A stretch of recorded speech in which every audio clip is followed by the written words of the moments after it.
नमस्कार सभी को, मैं Navneet Gautam classes of physics में आप सभी का स्वागत करता हूं। बीएससी 4th सेमेस्टर आज का ये जो वीडियो है ये आपका बेसिक इलेक्ट्रॉनिक्स के इम्पोर्टेंट टॉपिक्स का है, जो आपके एग्ज़ाम के लिए इम्पोर्टेंट टॉपिक्स हैं। ठीक है जी।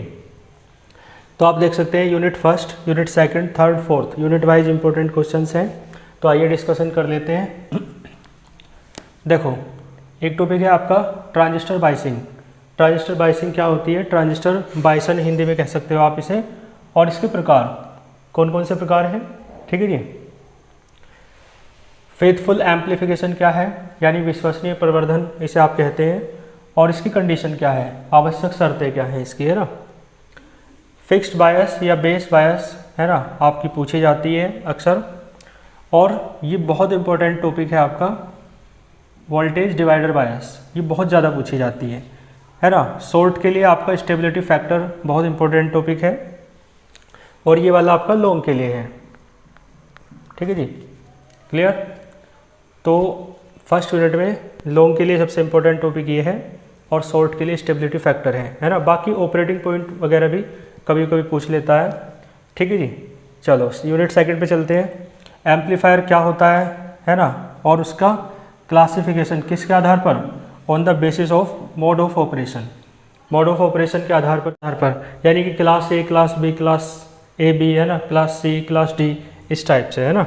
और फिर इसके बाद आरसी कपल्ड एम्पलीफायर आपको कंप्लीट करना है। पेड बैच में इसके 2 लेक्चर हैं, दोनों ही कंप्लीट करने हैं। ठीक है जी। और ये लॉन्ग के लिए आपका एक बहुत इंपॉर्टेंट टॉपिक है। ठीक है। और पावर एम्पलीफायर क्या होते हैं, ठीक है जी, और उनके टाइप्स कौन कौन से हैं ये भी आप देख लेंगे शॉर्ट के लिए। और लॉन्ग के लिए फिर एक और इम्पोर्टेंट क्वेश्चन है आपका ट्रांसफार्मर कपल्ड क्लास ए पावर एम्पलीफायर। ठीक है जी, लॉन्ग के लिए। तो सेकंड यूनिट में लॉन्ग के लिए 2 क्वेश्चन ये इंपॉर्टेंट है और बाकी से शॉर्ट आ सकता है। स्टेबिलिटी फैक्टर में बताया शॉर्ट में इंपॉर्टेंट है, लॉन्ग के लिए आपका वोल्टेज डिवाइडर बाइसिंग।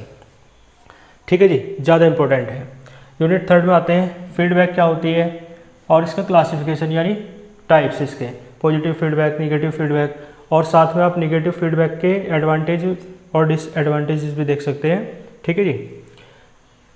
प्रिंसिपल क्या होता है फीडबैक का, है ना।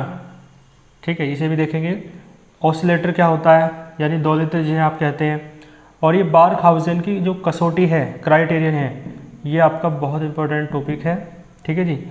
हार्टली ऑसिलेटर आपका लॉन्ग के लिए बहुत ज़्यादा इंपॉर्टेंट टॉपिक है इस यूनिट में। ठीक है जी। तो कुछ टॉपिक ऐसे होते हैं जिन्हें प्राण कह सकते हो आप, है ना।